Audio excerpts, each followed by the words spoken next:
ahí ese decreto por el que Sumar el otro día se planta, ese decreto que todo el mundo da por hecho que va a decaer, es decir, no va a cambiar la vida de la gente a mejor, que está renegociando, bueno, el Euribor para quien tenga una hipoteca se ha disparado. Por tanto, en este periodo, mientras se decide si ese decreto viene aquí, se vota o no se vota, la vida de la gente sigue siendo igual en cuanto a la vivienda. No, sí que es cierto que yo lo he comentado en el discurso y también aprovecho aquí para decirlo, la gente ya, sobre todo la gente que se le acaba el contrato ahora, hasta el 2000, creo que hablo de memoria, marzo de 2027, puede ya enviarle un burofax a su casero y decirle que se acoge a esta prórroga. Jurídicamente se puede batallar. Hay una página web. Pero hay que batallarlo. Sí, es sí. verdad que se puede interpretar como que mientras lo pides y está en vigor, aunque luego decaiga. Ese es el plan B. Y hay que tener un abogado y hay que gastar dinero, bueno, ¿no? Ese es el plan B. El plan A, evidentemente, sería aprovechar los 20 y pico días que quedan para presionar a Junts todo lo que se pueda. PP y Vox, evidentemente, no sé, lo doy por perdido. Presionar a Junts todo lo que se pueda para que no se vean capaces de tumbar esto. ¿Cómo? Presionando, diciéndolo, entrevistas, titulares, la gente en la calle. No sé yo si eso es suficiente, sí. Ojalá lo sea. A mí no se me ocurren otras cosas, pero no las puedo decir. No, dígalas. No, estamos en la sexta. Es una broma.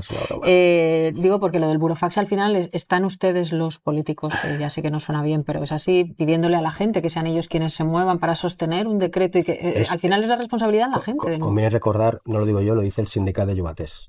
O sea, esta propuesta que yo estoy diciendo ahora es del sindicato de Llogatés. Es dramático que al final tenga que ser un inquilino, seguramente en una situación precaria, enviar un burofax. Yo todo eso lo entiendo perfectamente. Pero también, dentro del foco mediático que yo pueda llegar a tener, me intento trasladar una propuesta del sindicato de Llogatés que de hecho está colgada en su web. Bueno, la vicepresidenta del gobierno también lo ha dicho, Yolanda Díaz. Donde se facilita, de hecho, el modelo de burofax, intenta facilitar todo lo que... Mientras tanto, yo lo que me comprometo, y lo he dicho públicamente, es hacerle la vida imposible a Junts para que apruebe esto. Veo que está... Bueno, pero porque yo he estado en esa situación y sé perfectamente que se le puede hacer mucho daño a la gente con un botoncito que tenemos enfrente del escaño. ¿Cómo es la relación fuera de esto que está diciendo? O sea, con Junts en lo humano por aquí. Inmejorable. No se puede mejorar. No ha sonado muy creíble. No se puede mejorar, eso sí. Bueno, vuelvo a la guerra. Otras peticiones que usted ha hecho, porque estamos hablando de la guerra, es un asunto que sabe que preocupa mucho. Pero ¿por qué no racionalizar más el gasto? O sea, repito, ¿por qué no se abre el debate a que haya un solo ejército europeo? ¿Sin salirnos de la OTAN o saliéndonos de la OTAN? Bueno, yo soy antimilitarista, mi posición personal es que la OTAN es un delegado comercial de Estados Unidos, pero evidentemente es una posición que se tiene que consensuar dentro de un gobierno, dentro incluso de mi partido. Yo hablo a mí a nivel personal. ¿Pero usted sí sería partidario de salirse de la OTAN? Yo nunca he compartido los posicionamientos de la OTAN y el hecho de pertenecer a la OTAN. También le digo una cosa, lo de salirse de la OTAN es como cuando no quieres coger un vuelo y lo coges y a los 10.000 pies te dicen, ahora bájate, ¿no? O sea, tampoco es tan fácil, no es tan sencillo. ¿Habría que preguntarle a la gente sobre salirnos de la OTAN en un contexto como el que estamos? La experiencia fue como fue, ¿no? Sí, hombre, evidentemente yo siempre estoy de acuerdo con que se pregunte. Ha mencionado que a usted no le gusta, se critica del gobierno que no está preguntando en el Congreso, pues por ejemplo el envío que hemos hecho ahora de los buques, etcétera. Claro, eso también da un poco igual ahora. Se le ha criticado mucho a la derecha porque lo hacía. Estoy de acuerdo con eso, pero también le digo que estoy de acuerdo con el envío de fragatas para autodefensa. Sí, absolutamente. Votaría que sí, si le hubieran preguntado aquí en el Congreso. Tengo que consensuarlo con mi partido. Mi posición personal es que una cosa es atacar un país o bombardear un país ilegalmente y otra cosa es enviar fragatas a proteger un espacio común de la Unión Europea. Pero hay que Congreso. Evidentemente. ¿Lo llama autodefensa? Pero es evidente. Porque al final hemos sacado a nuestros soldados de Irak. En el Líbano la situación es muy delicada. Yo creo que cuando tú mandas una fragata a Chipre o a Malta no sé, pero es que ya, hace 90 años hubo una guerra en este país que fue pura autodefensa por parte de algunos. O sea, no es... es muy bonito, lo de, no, sin armas. A mí me encantaría que el mundo no tuviera armas, pero también el mundo es como es por mucho que lo queramos transformar. Yo quiero cambiar la realidad, pero creo que eso no debe ser incompatible con conocer la realidad. Y para mí la radicalidad en política no es la frase más bonita, es la capacidad que tenemos de modificar esa realidad. Y la que tenemos ahora es esta, o sea, no es otra. Cuando dice Gabriel Rufián, hay una izquierda que quiere que le vaya bien, presidente, entre la que está, ¿sí? Entiendo, y hay una que no. ¿Quiénes son? ¿Está pensando en Podemos o todo el mundo hemos interpretado que usted está pensando en Podemos porque dentro de unas horas se va a abstener en la votación? este decreto? No, pero tampoco, lo sabe. Hay muchas más izquierdas que no vayan a hacer eso. Bueno, respeto mucho. Hay mucha izquierda, de verdad, que quizá lo hace de un modo más civilino, que espera que... Yo, que no aspiro a gobernar este país, lo único que aspiro es que este país sea bien gobernado. Repito, para mí la situación ideal es esta, con un peso exigido, aún más exigido. Yo respeto mucho a Podemos, he hablado bien de ellos siempre, creo que han tenido y tienen los mejores líderes de mi generación. Nunca voy a mal hablar de Podemos. Lo que sí que es cierto es que, bueno, antes de ayer Podemos estaba en el gobierno. Entonces, bueno, pues ellos saben perfectamente lo que es la realidad, lo que es la fuerza que tienes, la capacidad de modificar o no modificar el BOE. No todo es tan sencillo. Dice, no voy a hablar mal de ellos, pero claro, decir que quieren que le vaya mal a un gobierno progresista no suena a piropo, suena más bien a lo contrario. No he dicho, no hablaba de Podemos. Bueno, le he dicho que en quién está pensando, en qué partido político. Lo que he dicho es que muchas veces hay una izquierda que intenta desgastar. ¿Pero quién es esa izquierda? Que intenta desgastar. Nosotros, por ejemplo, hemos jugado a eso alguna vez. ¿Ahora? Intentar desgastar al PSOE e intentar jugar también al cuanto peor mejor. Eso el independentismo lo ha hecho. Por supuesto que lo ha hecho. Intentar desgastar al PSOE, yo quiero desgastar al PSOE, pero para que el PSOE dependa aún más de nosotros. Propuestas. Bueno, antes de acabar, le pregunto, dice que ahora su relación con Podemos es así, han tenido de todo, pero... por mi parte, maravillosa. Bueno, no quiero sacar la hemeroteca de todas las cosas que se han dicho, pero bueno, en cualquier caso. A mí poca me va a sacar. Ahora, en eso llamado Fórmula Rufián, que quiero preguntarle qué es, o que considera que la gente interpreta que es Fórmula Rufián, hay un acercamiento a Podemos. Primero, ¿qué es la Fórmula Rufián de la que la gente está hablando? ¿O es que realmente no hay nada debajo? A mí todavía no se me ha ido la olla y no hablo en tercera persona. Vamos, y Fórmula, se lo estoy preguntando yo porque es como se lee, ¿no? Le entiendo perfectamente, pero bueno, Fórmula Rufián me da como bueno, la fórmula es una lista alternativa. Yo creo que básicamente es poner una oreja en la calle, ya lo he dicho muchas veces. Hay mucha gente espantada por lo que viene. Hay mucha gente que a la par no quiere votar al PSOE y se siente progresista. Entonces la pregunta que yo hago es, ¿abandonamos a esa gente o no? ¿Lo que viene es lo de siempre o no? Yo creo que no. O sea, cuando tienes a 200 diputados de PP y de Vox, o más, sobre todo de Vox, que amenazan, aparte de un terrible sufrimiento social, recortes las puertas, con ilegalizar a partidos como el mío, hombre, hacer ver que eso no pasa, o que no va a pasar, es como la película esta de Leonardo DiCaprio y Meryl Streep, de no mires arriba. No mires arriba, porque a mí me va bien. Pero eso, ¿cómo se concreta? Es decir, ¿estamos hablando de una lista? ¿En esa lista está o no Gabriel Rufián? O sea, ¿de qué estamos hablando? Yo, como se puede imaginar, no voy a hablar de mí. Lo que sí le voy a decir es, lo que ya he comentado alguna vez, creo que cuanto, por lo menos yo hablé del cómo, más fácil se lo pongo a los aparatos de los partidos para que digan que no. Yo lo que aspiro es que este debate siga existiendo, porque estoy absolutamente convencido que la inmensa mayoría de la gente quiere que este debate se haga.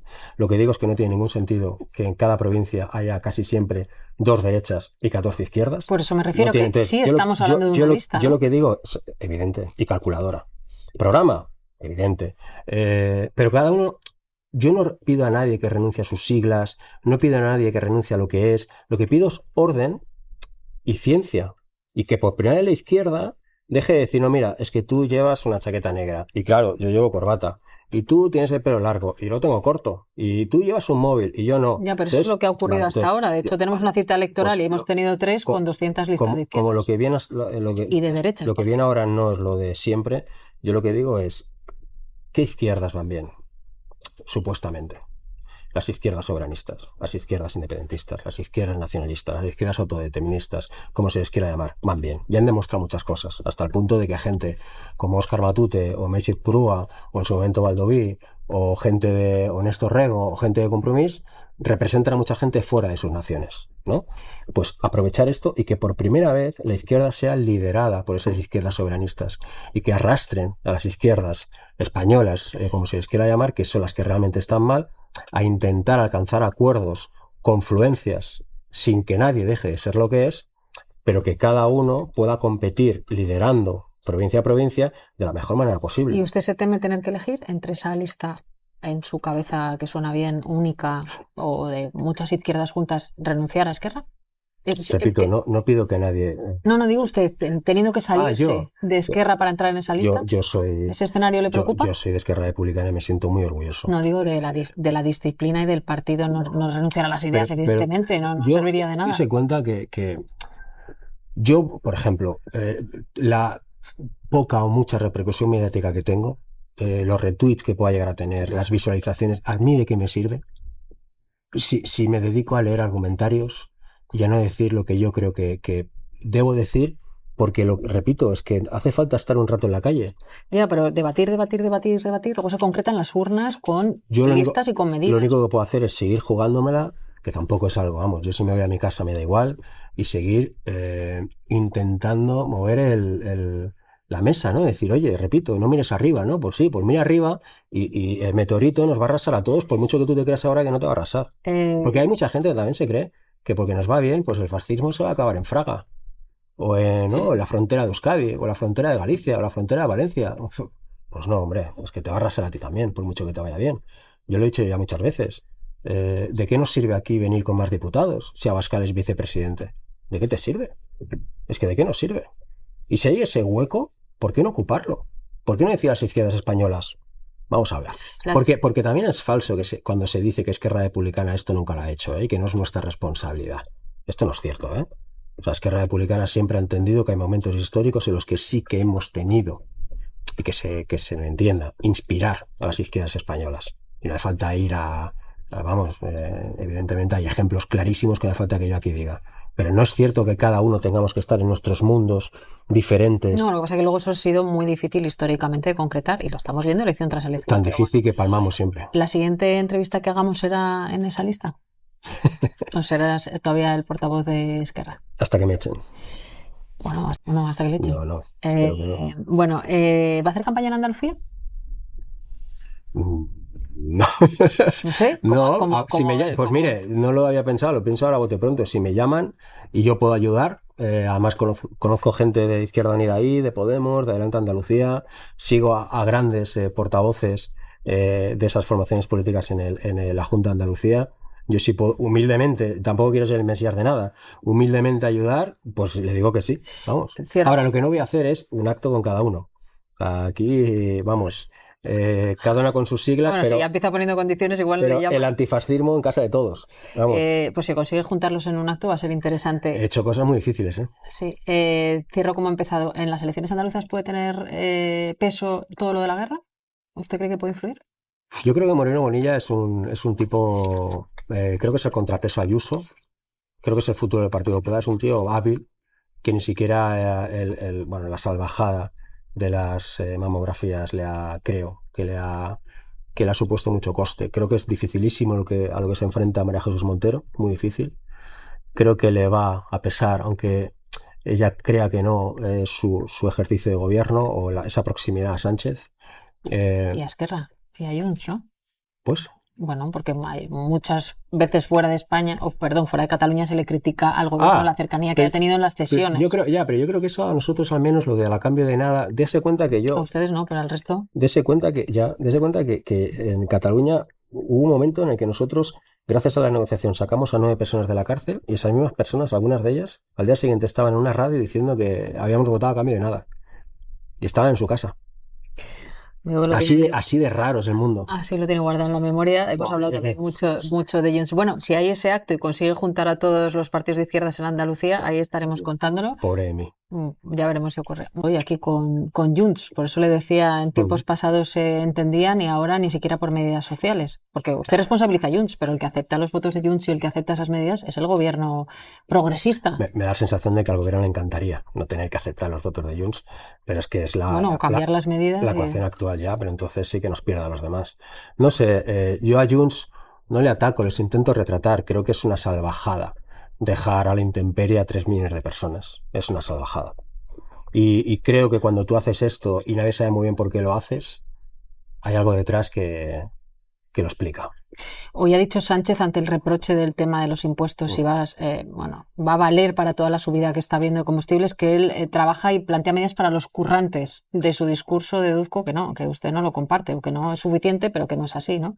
Si se está liando con Junts, que está pensando en otros. Yo creo que actualmente Sánchez tiene quizá el discurso más de izquierdas de un presidente del PSOE, pero sus hechos muchas veces le contradicen. O sea, el PSOE es como el amigo que da bien, que siempre te dice lo que quieres escuchar, pero que luego ves que no hace lo que dice. Ya está. Pero usted sigue siendo amigo de esa persona. Pero, señora Pastor, ¿qué hago? ¿Gobierno con Feijóo y con Abascal? No lo sé. Mi obligación, yo mientras esté aquí, lo he dicho muchas veces, el tiempo que esté aquí, yo no voy a facilitar ni por activa ni por pasiva que gobierne la derecha y la ultraderecha, sobre todo con el salvajismo con el que actualmente hablan y actúan. Traguen lo que traguen ustedes y Sumar, que ha mencionado ese momento en el que se plantan pero terminan entrando y todo el mundo asume que ese decreto, no de las medidas y de los impuestos, sino de la vivienda, va a terminar decayendo. Es decir, la sensación que da a veces es que para sostener el gobierno y sus medidas acaban tragando todo, ¿no? Tragar es una palabra que yo creo que denota también, seguramente, si hubiera aquí alguien del PSOE le preguntaría, entonces traga con todo lo de Esquerra y todo lo de Junts, tragar. No sé. Seguramente. Ya. No, yo lo que creo que al final hay que hacerse cargo de la realidad. Y la realidad, te guste más o menos, es esta. Si nosotros tuviéramos más fuerza y seguramente Sumar y, repito, Bildu, BNG, etcétera, las cosas serían para nosotros, evidentemente, un poquito mejor, o para la gente.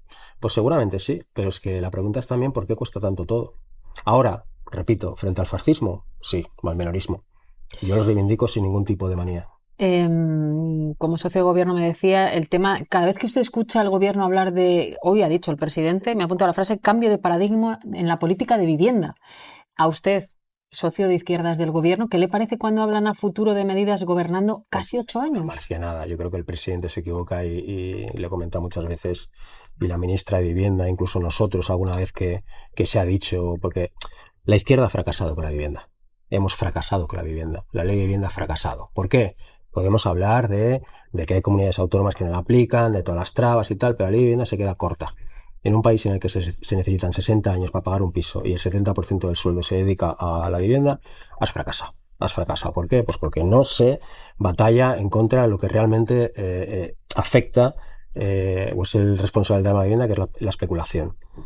Y a mí me parece una marcianada que la izquierda salga diciendo, y me incluyo, o sea, nosotros estuvimos en el gobierno catalán diciendo no va todo tan mal, la ley de vivienda ha bajado esto, ha bajado lo otro. Mira, la gente, y creo que la derecha, cuando Vox cambia a Ortega Smith por Carlos Quero, que es un tipo con un pendiente, que parece que te habla de la España de los toldos verdes, ¿no? De que en realidad vas a hablar del franquismo, ¿no? Como si en el franquismo los infrapisos y lo que pasaba en esos pisos fuera maravilloso, pues porque ha entendido que la vivienda es lo que decantará la balanza. Y no es una frase hecha. O sea, si no hay vivienda, no habrá izquierda que valga. Es el gran agujero de la izquierda y del país, vamos. Y realmente se tiene que afrontar, o sea, construir más. Una solución hay que construir más. ¿Construir más para quién? Es decir, si tú construyes más y sigue habiendo gente que especula, que se hace rica con la vivienda, que compra vivienda no para vivir, sino para revender o para alquilar, a unos precios desorbitados, sin topes, sin intervención, sin impuestos realmente altos, tú construirás más para esta gente, ¿no? No sé, me parece que es de verdad. Si no lo entienden, nos iremos al carajo todos. En la guerra ha empujado que este tema otra vez vuelva, porque están subiendo los alquileres, porque la gente está negociando subir eso. Estamos en el Congreso en mitad de este día tan intenso, hablando muchísimo sobre todo de la guerra, pero a unas horas de que se convalide, veremos, el decreto de medidas contra la crisis que ha generado la guerra. ¿Qué le falta a ese decreto, o si ese decreto realmente va a ayudar a lo que está viviendo la mayor parte de este país, que es subida de precios, combustibles, etcétera? Bueno, el decreto, como casi todos, se queda corto de rácano. No interviene en el mercado, que sería lo interesante, que la repercusión de lo que está pasando pues no acabe recayendo en los salarios de la gente, sino en los beneficios empresariales. Debería haber bajado, por ejemplo, la gasolina 30 céntimos, se ha bajado solamente 15. ¿Por qué? Pues porque el 25% de las gasolineras subió el precio antes de la aplicación del decreto. Ese tipo de trampas sería bueno que el gobierno no permitiera que pasaran. Ya pasó en su momento con el tema de las distribuidoras de alimentación, pasa evidentemente con la vivienda. El problema son que si tú no erradicas o al menos desincentivas la especulación, tienes un problema. Así que no mejora la vida de la gente que lo está pasando mal por culpa de la guerra. Estamos frente al malmenorismo que siempre nos plantea el PSOE. Yo creo que frente al fascismo, el malmenorismo, pues bueno, es lo menos que se puede hacer. pero sí que es cierto que tenemos la fuerza que tenemos y que al PSOE le cuesta mucho hacer cosas que son muy sencillitas. El hecho de que la mitad del gobierno se tuviera que plantar en un Consejo de Ministros, yo le he comentado al presidente que no es salseo. O sea, es un drama, me parece un drama, algo tan sencillo. ¿Por qué? Pues porque Junts lo va a tumbar. Bueno, pero yo creo que... Ahora le pregunto si sirvió de algo eso, si era realmente salseo como dice el presidente o ha servido de algo. Pero en el otro decreto dice que no, que es mal melonismo. Cualquiera que le esté escuchando ahora mismo dirá, bueno, entonces Esquerra, Gabriel Rufián y su grupo político aquí en el Congreso, dentro de unas horas, cuando se vote, va a decir, no es suficiente, lo van a hacer otros. Por eso le pregunto. Yo creo que hay dos tipos de izquierda en este país, también lo he comentado en el debate, o en definitiva dos tipos de gente en este país. La primera es pues aquellos y aquellas que queremos que al presidente le vaya bien o al gobierno le vaya bien, y los otros que esperan que le vaya muy mal. Yo soy de los primeros. Esquerra va a votar que sí. Nosotros vamos a votar que sí. Vale, explíqueme una cosa. ¿Bajar impuestos entonces es de izquierdas, es de derechas? ¿Qué es? Porque Junts era una de las peticiones, también del PP, que ya veremos lo que hace, y usted, que va a votar que sí, ¿le parece mal la baja de impuestos? No. La gente... Lo que me parece insuficiente, si tú bajas impuestos sin intervenir en el mercado, sobre todo impuestos estatales, pues por ejemplo el IVA, ¿no? Que es lo que sucede mayoritariamente, te quedas corto. ¿Por qué? Porque abres la puerta a que el dueño del negocio especule, siga especulando. Tú tienes que topar, sobre todo en situaciones o momentos tan complicados y tan excepcionales como estos. ¿Me parece bien? No del todo. ¿Me parece suficiente? No del todo. Pero mi responsabilidad es intentar aprobar, aunque sea lo mínimo que se haya hecho, porque si no, es entregar a la gente a un mercado absolutamente salvaje. Claro, lo que pasa es que Junts, partido de derechas, ahora y antes... Muy de derechas. Sí, con el que ustedes han gobernado, que eso se le había olvidado probablemente a Esquerra. Nosotros pudimos durante un tiempo someter a la derecha catalana, y ojalá algún día aquí en el Estado pasara, se pudiera someter a la derecha para que haga cosas buenas. Que entonces, que un partido muy de derechas, no sé si usted comparte, que son los que le marcan el ritmo al gobierno, mucho más que quienes se plantan, mucho más que ustedes, mucho más se ve en los decretos, porque le han metido bastantes medidas, entre otras las rebajas fiscales, que es una medida parecida que de derechas. La ecuación es terrible. O sea, quiero decir que el hecho de que el actor que distorsiona todo sea un partido de derechas, ¿no? Es terrible. Pero yo creo que el gobierno, en lugar de ir primero a Junts y conseguir algo y venir a los demás y decirnos, mira, son lentejas, pues yo lo que siempre le digo es, ¿por qué no lo hace al revés? ¿Por qué no primero negocia con toda la izquierda parlamentaria del hemiciclo, las izquierdas que estamos mejorando la agenda legislativa de este gobierno semana a semana hace años, y le dice a Junts, mira, esto es lo que hay? Porque yo que los conozco perfectamente, Junts solamente entiende el lenguaje, que es el lenguaje de la presión. Ni el lenguaje de la presión. ¿Qué presión? La presión de decir, retrátate, o sea, túmbalo. También yo la pregunta que hago, por ejemplo, Junts no tiene ningún votante en el tema del decreto de vivienda, no tiene ningún votante que se le acabe ahora el contrato de alquiler y pueda quedarse en la calle. Parece que a su votante sus medidas sí le gustan, y no solo a su votante, por eso se lo pregunto. ¿A Sánchez cuando usted le plantea esto? Yo creo que son votos lesivos para ellos. La pregunta es por qué votan. Bueno, no les suele ir tan mal. Las encuestas indican otra cosa, pero entiendo perfectamente que representan a quien representan. Sí, cuando usted le dice a Sánchez aquí en el Congreso, en Moncloa, cuando se ve con él, cuando se manda mensajes, no lo sé, empiece por nosotros. ¿Eso qué quiere decir? ¿Que no se manda mensajes con él? Sí, a veces sí. Pocos. ¿Menos de los que le gustaría? No. Tampoco hace falta mensajear con nadie tanto. Bueno, en el método que ustedes, cartas o lo que sea, se escriban, cuando usted le dice empiece por la izquierda y luego ya váyase a Junts. Lo he dicho 120 veces. ¿Pero él qué dice? ¿Cuando usted le pide eso? Pues que sí, pero luego el PSOE, es que el PSOE no hace, se lo obliga a hacer también. Y nosotros somos 7 de 350. O sea, somos una formación política importante y relevante, sí. Pero igual que lo es Bildu, Compromís, BNG, que intentamos hacer todo lo posible, Podemos en su momento, Sumar ahora, pero claro, es que el PSOE es mucho PSOE. Y el PSOE para mí, de hecho la situación ideal es esta, pero con un PSOE aún más dependiente. O sea, con menos fuerza para poder mirar a su derecha. Todo el mundo recuerda que aquí si no nos hubiéramos cuadrado alguno, Albert Rivera sería vicepresidente. Así que le reconoce que es preso, o usted reconoce que el gobierno sigue siendo muy, muy preso de la derecha, muy derecha, como ha dicho usted de Junts, también para cosas muy sociales. El gobierno semana a semana se enfrenta a una ecuación, a la cuadratura del círculo. Y Junts es un actor que ahora mismo está vendido a los grandes poderes, a gobernar con PP y con Vox algún día. Sí, yo lo he dicho un montón de veces. Y por tanto el gobierno. Y se me ha tachado de... Pero Junts, vamos, junto con la vivienda, es el actor que realmente se llevará por delante a Sánchez.